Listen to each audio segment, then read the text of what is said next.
Senhor presidente, senhores vereadores, senhoras e senhores, nós hoje trazemos mais uma questão do nosso dia a dia, uma questão que está cobrindo todo o noticiário, desde provavelmente dia 6, dia 7, e tem como título Mãe do Menino Abandonado no Rio, já tinha 4 anotações criminais. A mãe do menino de 6 anos, o curioso é que alguns jornais botam 6 anos, outros 7 anos, e eu, inclusive, vendo o jornal RJTV, noticiário, cheguei a ouvir 5 anos. Mas não importa, 5, 6 ou 7 anos, ficou trancado sozinho durante 2 dias em um apartamento no Leme, zona sul do Rio, já possuía 4 anotações criminais. São elas: furto de estrangeiro, uso de drogas, desaparecimento e abandono de incapaz. A criança passou 2 dias sozinha no apartamento do 11º andar de um prédio do Leme e foi resgatada depois que os vizinhos ouviram os gritos de socorro. Um conselheiro que acompanhou a ocorrência disse que não há registros de que o menino já tenha sido abandonado em casa anteriormente. O único registro que consta no Conselho Tutelar, segundo ele, é a falta de escola em 2014. O pai da criança é um holandês que trabalha numa plataforma de petróleo no México.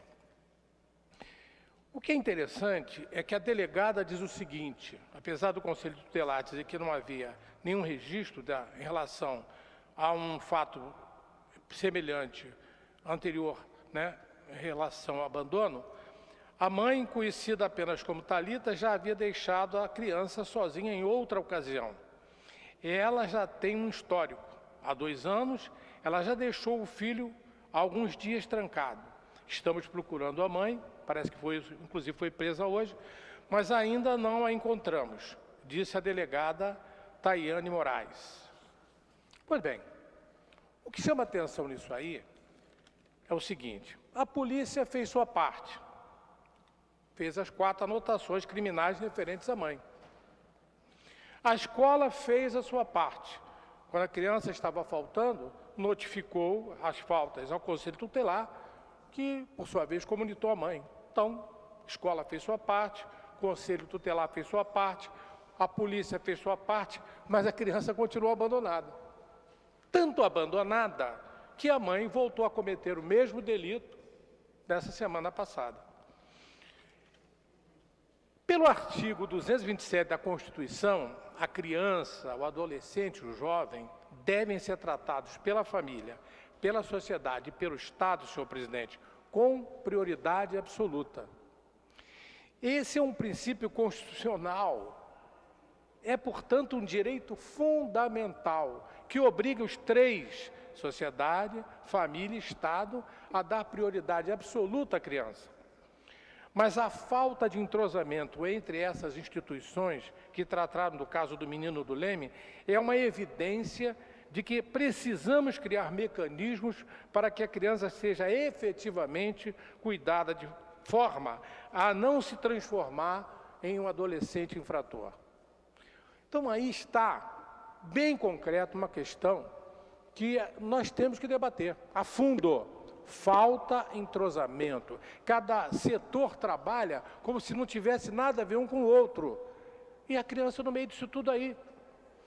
Nós já levantamos aqui em outras nossas falas a questão da criação, da necessidade de uma criação de um Ministério da Criança, a nível federal, evidentemente. Em cada estado, uma Secretaria Estadual da Criança. E em cada município desse país, uma Secretaria Municipal da Criança. Esse é o início de um pacto, efetivamente, para se cuidar da criança como ela merece. E não dessa maneira segmentada que essa questão do menino do Leme deixou bem claro para todos nós. Mas não para por aí. A questão do desentrosamento é pior. Olha só. Jornal O Globo de 8/6. O ministro da Justiça, José Eduardo Cardoso, reconheceu ser preocupante o fato de o governo não ter dados que dimensionem a participação de menores de idade em crimes no país.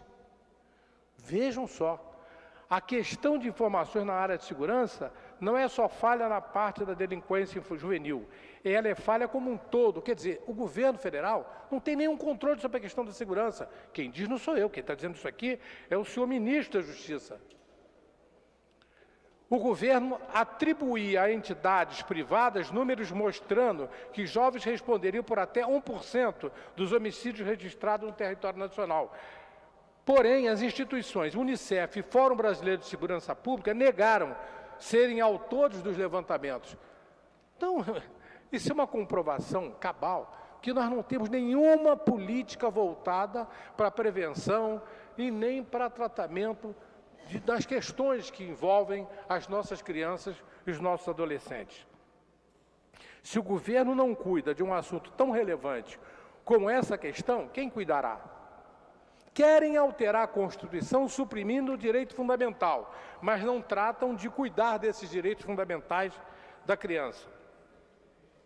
O que nós estamos defendendo aqui é o respeito aos direitos fundamentais, o nosso tempo todo. Essa é a nossa luta. E isso é que nos importa.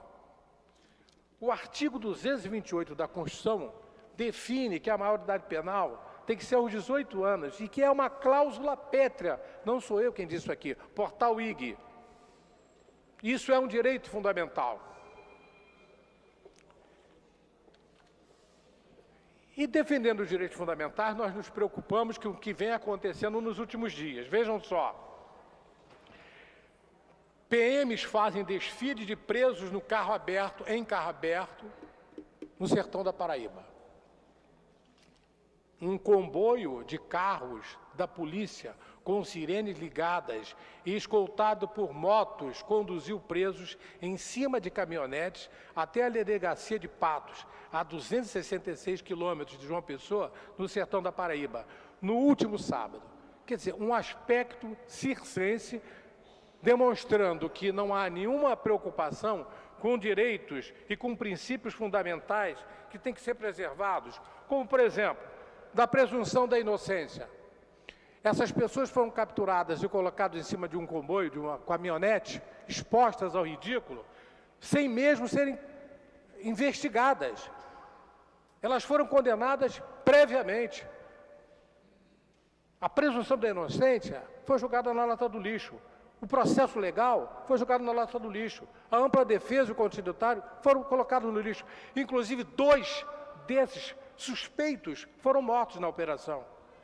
Então, a nossa preocupação é fundamentalmente, senhor presidente, a defesa dos direitos humanos, dos direitos fundamentais. E reiteramos, o que temos defendido aqui é a preservação dos direitos fundamentais, que são direitos de todos nós. Não são direitos de bandidos, como alguns querem nos impedir, debochando da nossa inteligência. Se concordarmos com a subtração de algum direito desses que contribuem e que constituem, melhor dizendo, as cláusulas pétreas, estaremos consentindo com o sangramento da nossa Constituição. E a hemorragia pode ser tão grave que traga consequências irreversíveis. Uma vez subtraído um desses direitos, que são consagrados como cláusula pétrea, todos os demais direitos que todos nós cidadãos temos que defender, estaremos correndo o risco de o Estado autoritário voltar sob a forma disfarçada e principalmente defendida por quem, como nós sabemos, se encontra indiciado aí em operações do Lava Jato. Muito obrigado, senhor presidente.